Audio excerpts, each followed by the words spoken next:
Hey everybody, my name is Mélise Edwards.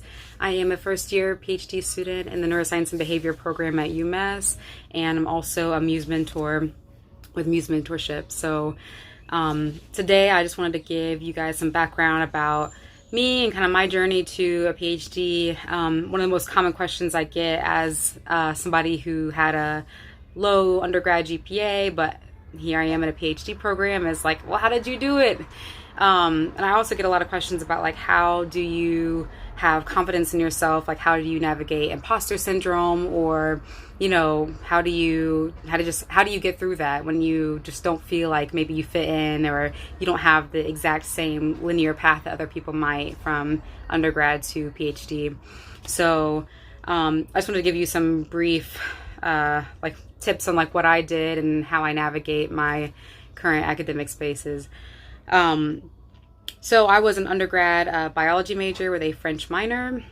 My family's French. It really was just because I knew I could do it and kind of have an easier minor. Sounds terrible, but it is what it is.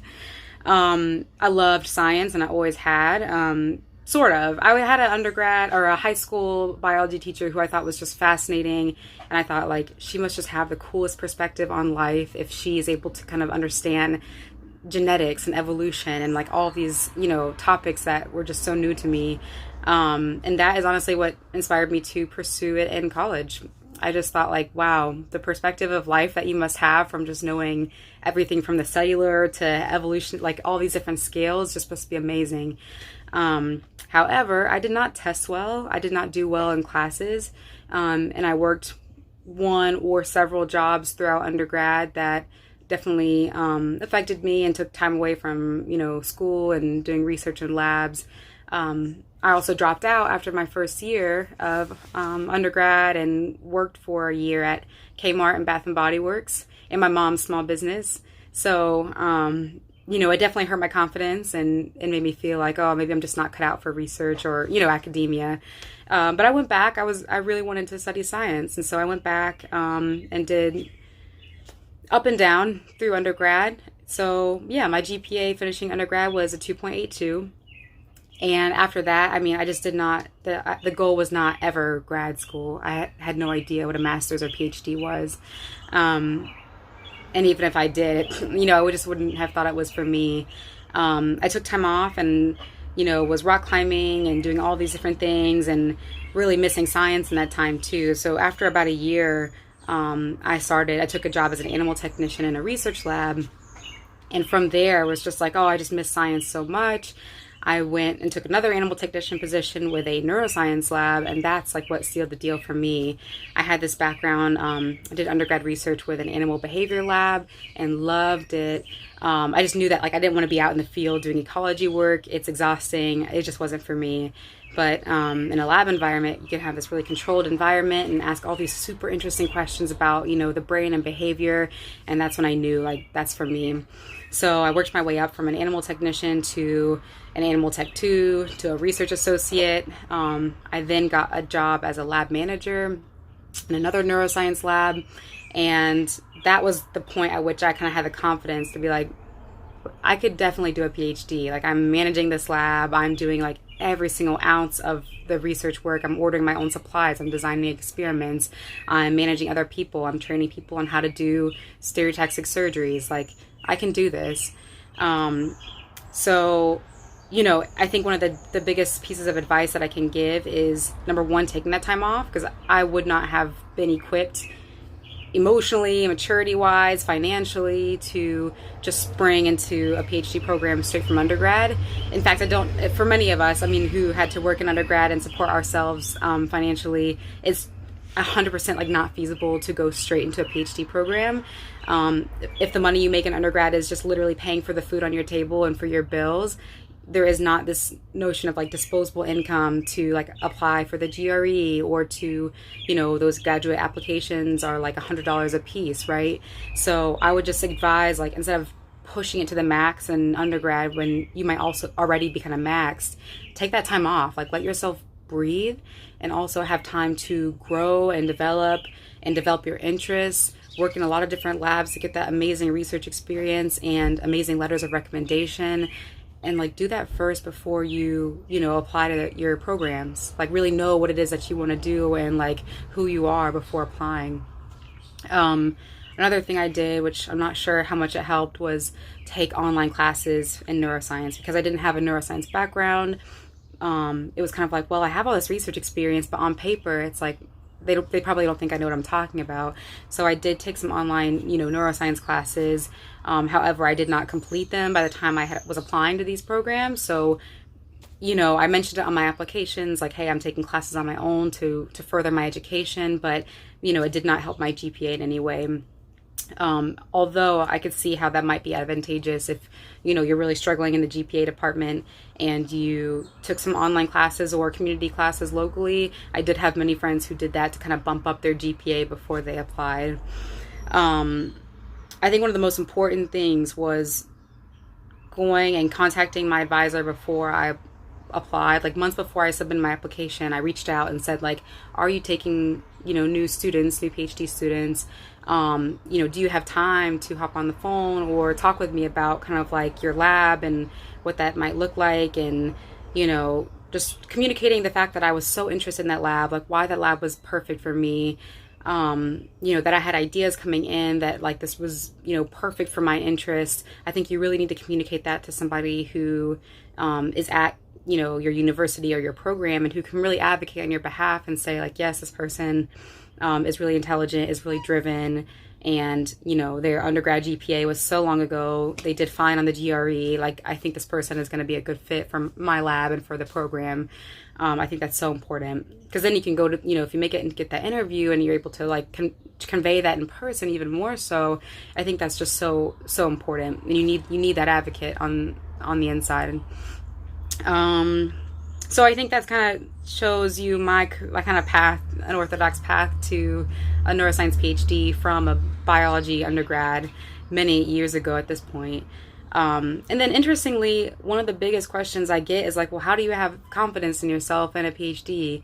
And it is hard. Like I struggle with imposter syndrome all the time.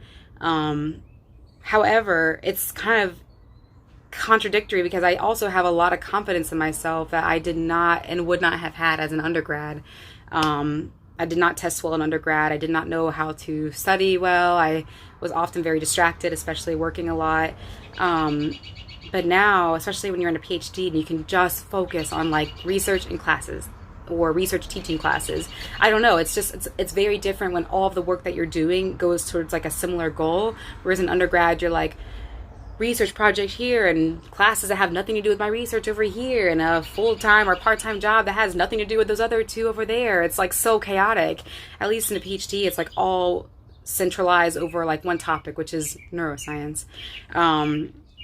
So being able to have like established like some good study habits and like have grown a lot as a person, I think helps a lot with that.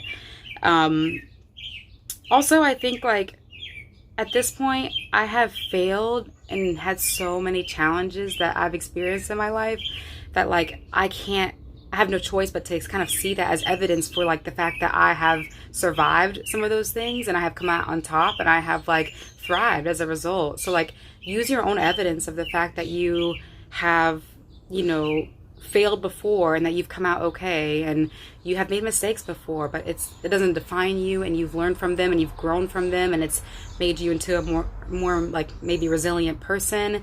It shouldn't have to be that way.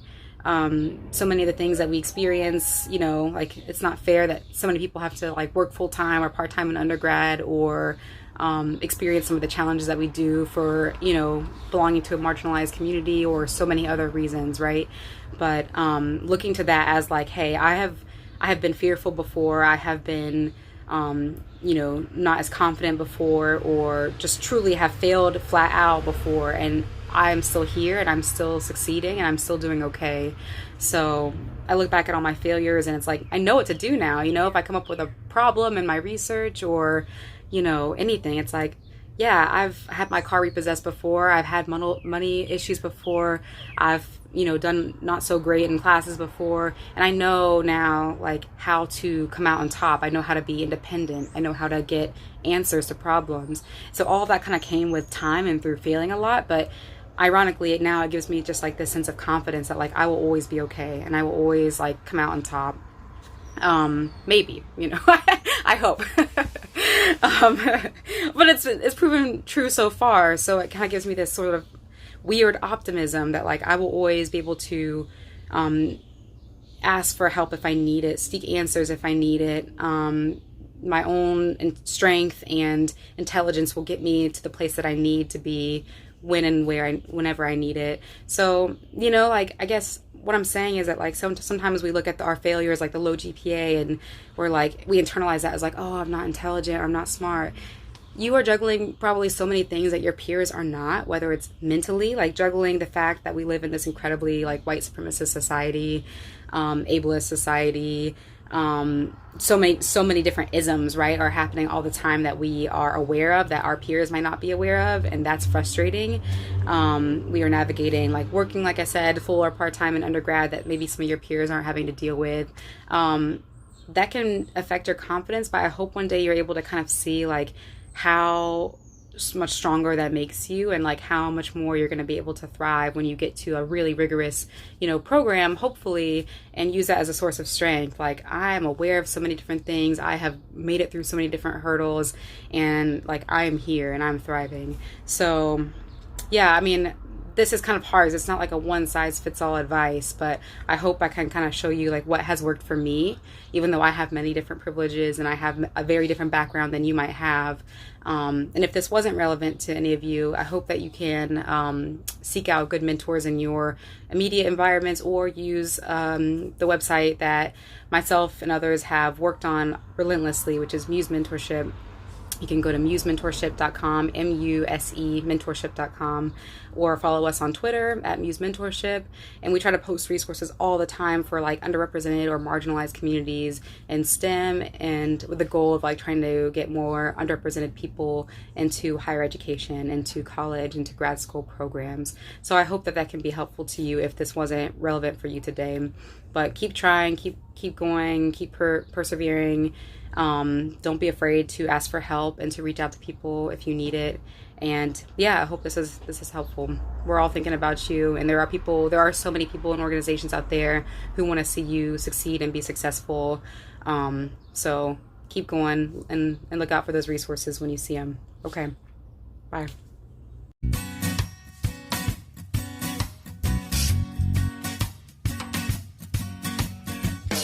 Also, just know that these are just my, you know, kind of personal experiences, and they may or may not resonate with you, or you may or may not have found this helpful. So if that's the case, just know that we are kind of doing this series more frequently, connecting you with a wide variety of mentors who can kind of speak to very different paths and struggles and unorthodox approaches to applying to graduate school at the master's or PhD level. So stay tuned to Muse Mentorship, the YouTube channel, as well as musementorship.com, which is where we post a lot of like funding opportunities. We post monthly interviews with STEM professionals talking about how they got to their PhDs or STEM careers.